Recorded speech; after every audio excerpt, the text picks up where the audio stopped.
Hey everybody, Michael South here with National Martial Arts. I've had a lot of requests to go over tying the belt for Jiu Jitsu. So this information, along with a whole bunch of other information, is going to be available in our new 6-disc set with the National Jiu Jitsu Association. That's scheduled to be released probably sometime October of 2019. So anyway, here's a couple of different ways that you can tie your belt for class. So first of all, we'll go over a couple of options for when you have the crossover in the back. So you find make sure that you're in the middle here, and then you find the outside of it. So like if it doesn't cross over, the tag should be outside. And now as far as the orientation, this is something that a lot of people don't know. This you can see that one side is rounded, and then you can see where it's folded over. So that little double layer, that's supposed to go down, right? So I put the outside out and I put the double layer down. That way it's gonna be, the tab will be on the correct side and all that good stuff. So anyway, I'm gonna do left over right with my lapels, and then I'll put the middle of the belt on my middle. So now I just keep it tight, I cross it in the back so that I don't lose any tension. So I've got my two tails like this, okay? Now, as far as which one you put down, I was originally taught that I put my left side down and then the right side, it doesn't really matter, okay? So I put my left side down, and then the right one goes underneath both of those layers so that I'm here like this. Now, just a regular traditional knot, couple ways to do it. I just take the top one and I loop it all the way around the bottom one, and then I pull sideways like that, and then they kind of hang like this. Now, a lot of jiu-jitsu belts, especially the black belts, they're made to last for a long time, so it looks all goofy because it's really stiff. So another way that you can tie it to where it stays on better and it doesn't look goofy like this is the lock knot, okay? So when you do the lock knot, this just stays on a lot better. It doesn't come off after every roll. Instead of looping it around like that, I take the bottom layer, I kind of flip it over, and I go in between the two layers like that, okay? So I've got the tab of the sleeve, the rank sleeve there, and it's going through the two layers.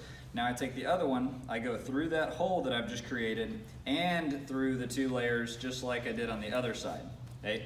So when you pull, if you have a stiffer belt, it just kind of keeps it off to the side, it kind of keeps it out of your way, and again, it does stay on quite a bit better. So that's the lock knot. Now with both of these variations, I do have the crossover in the back, okay? So if that just annoys you or whatever, I don't really care because I tie my belt so many times throughout training. When you're training hard, no matter how well you tie it, it's gonna come off or your lapels are gonna come out. And so that's just faster for me, so I don't really care if it's crossed over. But if you wanna do the Hollywood style where it doesn't cross over, I'll show you how to do that as well. Several different ways to do it, but I'll do the same thing just to make sure that the orientation of the belt is correct. But then I'll go over and I'll just find the rank sleeve side. I'm gonna make sure that the rounded side is up, the double layer side is down, and cross my lapels over, and I'm gonna leave that guy down here like this. So I've got, roughly enough length that, it's gonna tie correctly.